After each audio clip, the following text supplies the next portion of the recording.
thing. So let me ask you this. This is the first time in recent, when I say recent, I mean in the past, let's say 100 years memory where there, in modern society, in the 21st century, there's some sort of a massive worldwide global scale event that we're all dealing with, all over the world, wherever you may be.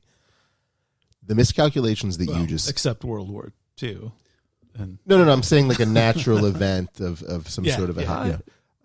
and you can... I'll comment you can about that come later, back but to fine. me on that because I may be wrong, but the blundering, the miscalculations, the way that our societies, whether it's here or in the United States where many of our listeners are, the things that we're dealing with, are those missteps avoidable, or is this somehow simply the inevitable track of a pandemic where everybody is inexperienced and a new in disease, dealing with right, it? that we didn't know what it was. Like, can anybody do this perfectly, every step of the way, or is this just par for the course? So a lot of people have been saying, this is it's unprecedented. I have some friends at Johns Hopkins Center for Health Security that released a report a year and a half ago, 2 years ago, talking about like, hey, where would the next pandemic come from? Like, what would it look like? What would we miss if we miss something? And their answer was, well, it'd probably be a respiratory disease, virus, spread pretty quickly. We wouldn't know what was happening at first.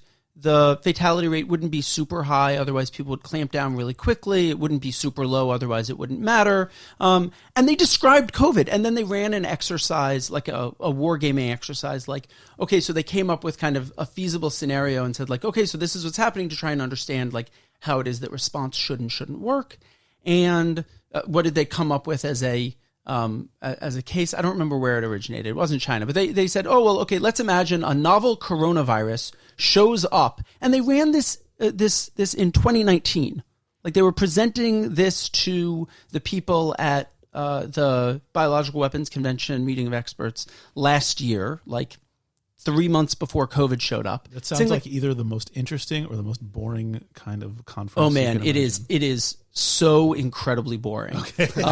Just like amazing. Like, there were some like really interesting, like if you're really into it, then there were like some really interesting pieces, but UN meetings. Anyway, but they were talking about this. Like, this was exactly the scenario that they talked about. And the question is, okay, so like, could we, have we seen anything like this? And people said, well, the last time there was a pandemic, was actually the 70s and 80s with AIDS. Right.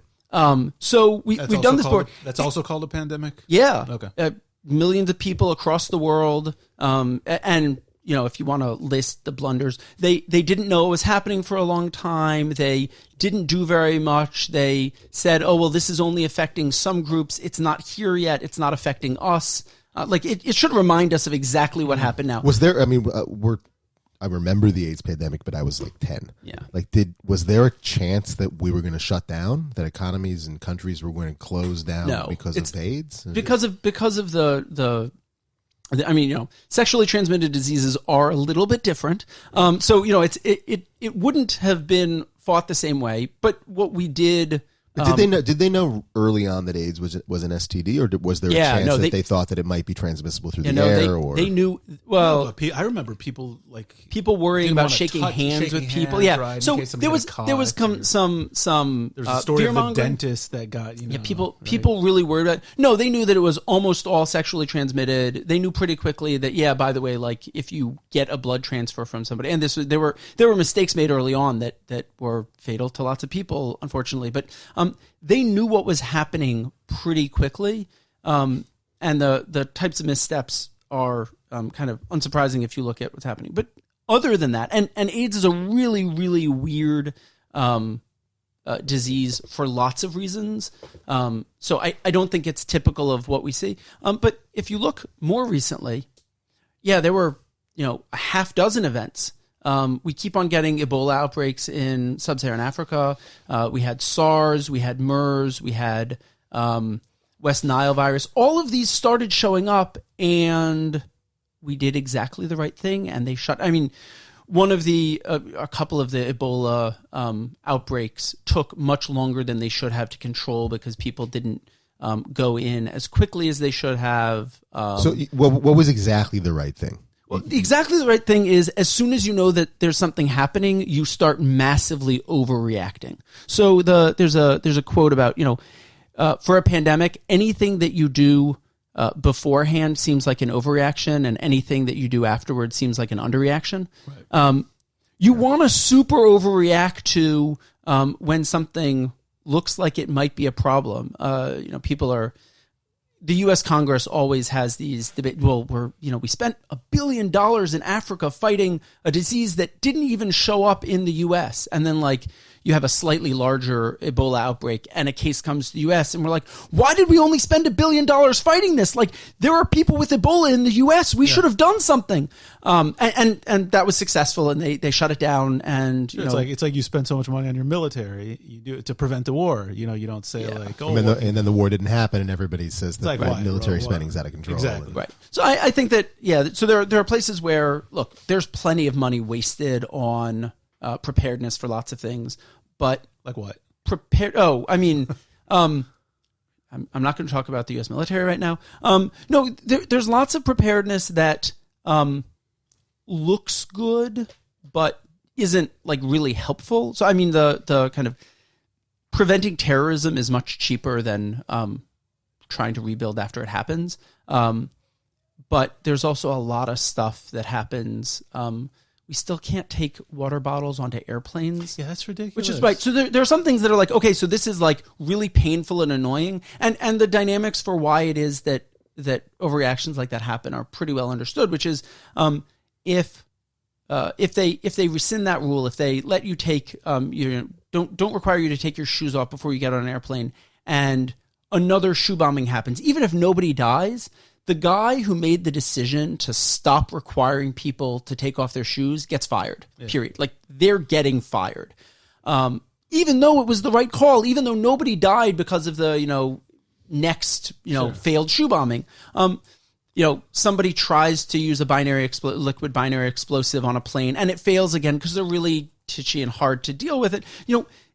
It doesn't matter because the person who made the decision gets fired.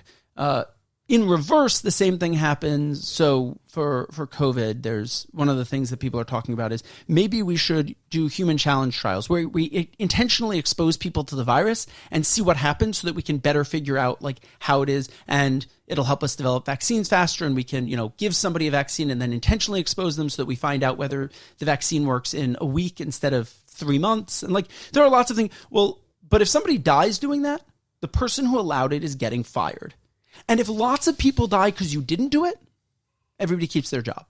So there's this problematic asymmetry. So I think that there's we understand where it is that we're going to fail. There's a lot of stuff a lot of money that's spent on prevention stuff that isn't directed well or just isn't the right thing to do.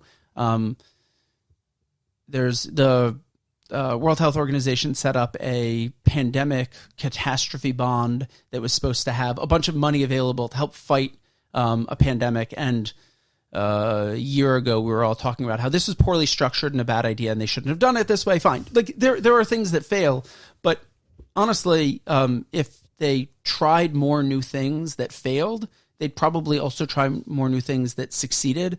And yeah, we should be over preparing. The classic analyses of how cost-effective preparedness is compared to fixing things afterwards find different ranges for different types of preparedness for different types of disasters.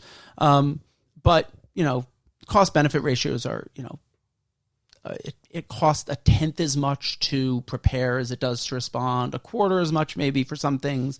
The more money we spend on it, the more of the lower hanging fruit gets taken up. And so, if you spend enough, then you shouldn't be preparing anymore because you already have enough. The military is probably, certainly for the U.S., is probably already there. But right. The point is, we should be spending a lot early on. Every time something starts happening, we should be overreacting.